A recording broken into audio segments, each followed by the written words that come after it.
have Mr. Prasenjit Ganguly with us in our studio. A very warm welcome, sir. Thank you. Thank you. Firstly, I would like to congratulate you for receiving Kala Gaurav Samman 2017. Thank you so much. Thank you. You all will be really pleased to know that Mr. Ganguly is an independent animator. He is an alumnus and former member at NID Ahmedabad. His films have been showcased in more than 15 countries at most prestigious film awards and winning several international awards. So, sir, I would like to know what phenomenon attracted you to opt for this field?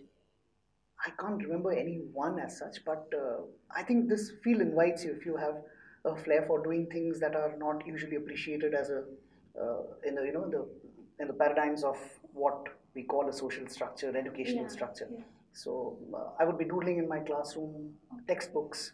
I would be standing out punished for asking irrelevant questions for a majority of my school days, uh, and therefore you have this flair for trying to do things which are a little out of syllabus, and that's what I have always been doing. So I remember having interest in drawing, doodling, observing people, mimicking them, trying to be something else, create or think or imagine animals which don't exist, think of spaces which are literally out of the world, and from a very early age. And thankfully, I never received uh, any obstacles or questions from my family, because they were so very supportive of letting me do. The only guideline given to me was do something that comes from your heart, and do not do anything that doesn't. So that's what I followed, and I didn't even know that I was going to become an animator or take animation for the rest of my life. So that continued for around my 12th standard, where I was studying English literature. And then somebody told me about the National Institute of Design, and why don't I apply out there to find out what those guys do? So I did. Due to some weird coincidence, somewhere I got selected. I'm sure it was a calculation mistake by the jury, the judges overtaking me. But yeah, I got in there, and the rest of it has been just a fantastic joyride. And I can tell you with utmost sincerity that I have not gone to work a single day of the last 25 years of my life. So, would you like to share any of your memorable experience with our audiences? Yeah, in the context of animation, there are so many, but I'd like to, if I'm asked this question, the first one that comes to my mind is my first screening of my own film, which had where I was present at a festival where I knew nobody, nobody knew me, and that's one incident that I remember. What happened there, because it was about my graduation film. I had, as students, we are required to make a graduation film, which is a script to screen project, and you start from the vision, and you have a client, so you have to make it as a professional film as well. So the film got made. It took me around 7 months to be precise to make it under very, very difficult conditions. I'm talking about the year 1998. So it was very difficult, and somehow it got made, and I received a very lukewarm response from whoever I showed it to. So I was a little kind of wondering, where did I go wrong? What did not work? And the subject was very close to my heart, and I love working with children. So this was about education. It was about primary school education, and having been a victim of it myself, I wanted to say something, and I got the right opportunity. So I gave every iota of energy that I had within myself into that film, into the project. Then when I screened it for people, they were like, "Oh, acha." I said, "Okay. Does it make you feel something?" It's nice. So that was not the kind of reaction I was looking forward to. I thought, okay, it might make some sense somewhere. So that carried on for a while until a year later. Um, this film got selected at a film festival, and that was my first film festival ever. It was Film South Asia, a rather grand festival in being conducted in Kathmandu that time. All the better known documentary filmmakers from all over Asia had come, and mine was the only animated film over there. And I was talking about this tiny little cartoon of 4.5 minutes. They're going to be screened with all these mega films, hour-long documentaries on the history of India, communal issues, rocking people, nature, and I was wondering, I had it. I'm gonna face a real loud booing at the end of the screening. So there I was in front of this audience, huge audience, and I remember sitting next to my friend whose film was also being screened out there, my batchmate, and I told him, you know what, I am really, really nervous. I do not know what's going to happen. He said that just sit, chill. The screening got over, and my film was the last screening before lunch. Okay, so the screening got over, and just after the last credits rolled, I heard for the first time this the loudest laughter that I've ever experienced in my life, the loudest applause that I've ever experienced in my life. And it felt like a long silence because that was a weird experience. It's something that you don't expect at all, and you are still getting something like a standing ovation from the crowd. Then one of the filmmakers come in, and all the filmmakers come in, and you're suddenly looking at people approaching you from all angles, and you wonder, okay, okay, okay, and they all coming to shake your hands. And another wonderful filmmaker who had made a 40-minute long documentary film on the same subject comes and shakes my hands and says that, you know, what I took 40 minutes and 5 years to make, you did it in 4.5 minutes and 10 times better. So yeah, it got the Jury's Award there at the festival. That was also my first award. But that was a life-changing experience for me because it reaffirmed a belief that one is a very big number. Yeah, and one individual can bring about a certain way of thinking that influences people's minds. So never to underestimate. You often come across people who say that, there are problems, or what can I do? Yeah, I mean, what can I do individually? I'm just one person. What can I do? I've taken that as a lesson, and so whatever I feel for, since that day onwards, I voice it out.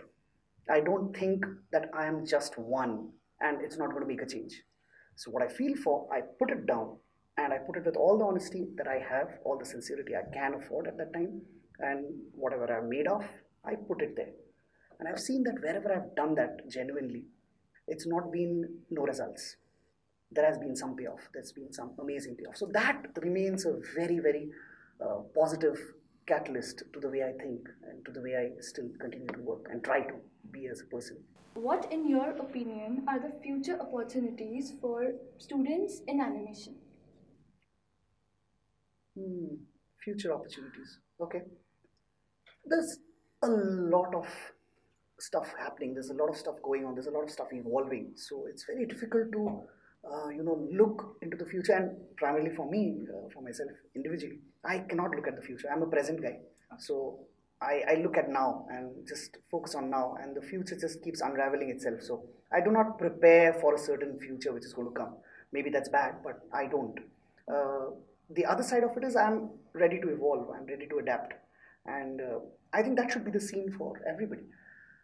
Instead of thinking of what the future opportunities are, I would love students to think of what would they love to do, individually. What is the vision that one has?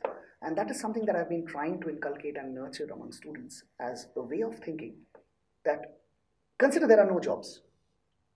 There are no studios, there are no big people sitting out there saying, my seat is getting cold, can you sit and warm it? Okay, so imagine they're all shut. Would you abandon this profession? If the answer is yes, I would look for something else, then do it right now. Yeah, so if the other thing is no, you take everything away from me, I don't care about jobs, but this is something I love to do and see what I do with it. That's the vision. That's the kind of people I would like to work with. And when I say work with, I mean students. So I keep traveling to a lot of schools. I don't say that I'm going there to take classes. I say that I'm going to work with a bunch of students. We are all students. I'm a student of animation right now. It's just that I've got a little more hair than the rest of you. So, and a little more black hair as well, probably, if I look deeply. So that's the only difference. But we're all students. I'm learning. And I know that there is a certain film I want to make. So whenever I'm making a film, I'm trying to put that into it. You see, it's an accumulation of the years of growing up, of experiencing the world around you. You and I are all experiencing the world around us, and we have chosen. Nobody has put a gun at our heads and said that become an animator or I'll press the trigger, I'll pull the trigger.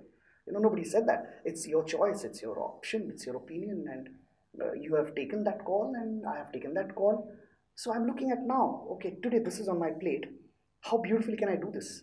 And that should go for every little thing that I do, not just a job, a project, the future, what it holds. I really do not know what the future holds. Yeah, I can go rambling about so many things right now. I can say, VR is the thing. Virtual reality. Everybody should do virtual reality. People, roll numbers 10 to 11, 10 to 100, please go for virtual reality. Roll numbers 100 to 200, don't go for real reality. I mean, I can keep making up stuff. Doesn't make sense. It should be a voice from within you telling you, this is what I love doing. We are all storytellers, and that's the foundation of wanting to be in animation. If you aren't interested in telling stories, press buttons. That's better. So, for students, ask yourself that one question: is this really what you wanted to do? What you're doing right now, is this really what you wanted to do? That's the question we need to ask. And I meet a whole lot of students, professionals, senior professionals, who are struggling to be happy doing what they do. Because taxes have come in, responsibilities have come in, school kids have come in, fees have come in, elderly people have come in their lives. Right now, we don't have. Are we doing enough to celebrate what we are doing today? When we woke up in the morning and said that it's another day, did we say, आज फिर से class जाना होगा यार? Or did I say, oh man, I have another submission to make today? Or was I looking forward to getting it done beautifully? For me, it's the latter. So I do not look at any day, moment, situation, or anything which is like a compulsion. I would rather celebrate it, do it the best I can. If I've done it well, I'll get the results. If I've not done it well, I'll get the results. Nothing changes, nothing gets because I don't like it in a certain way, or I haven't had a good evening yesterday. That has nothing to do with the way I look at my work. If somebody tells me that, the future is bleak for animators, I'll say, wow, that's an opportunity. So I think it's you make your days, you make your world, you make things happen for you. And don't look too much into the future, look at the present. The present is where you are. So that's what I suggest. Students of animation should be passionate about their work. That's what you're trying to say, right? Students of selling tomatoes on the street also should be passionate. That's the core requirement. If you give me the assignment right now today that, okay, tomorrow, can you set up your stall of tomatoes or kaddu, which even sounds a little more dull probably. I would love to do it in the way that I've never done it before, because that's an opportunity. So my passion does not get guided by what's going to be good for me. It's about what I am, who I am. It should be within you. If you do not have a fire, forget doing animation, forget doing anything. Even living a day is going to become a struggle. So that fire is what keeps burning you from inside you. And you say that, okay, that's another lovely day, let's do something. And I do not think there should be any reason for anybody, anywhere, to feel low and down and all that. Get over it, it's all gone. Whatever I said right now is already gone. So we have to shed old baggages and accept the day as it is. And that's the way I enjoy life. That's the way I live. Amazing. Amazing, sir.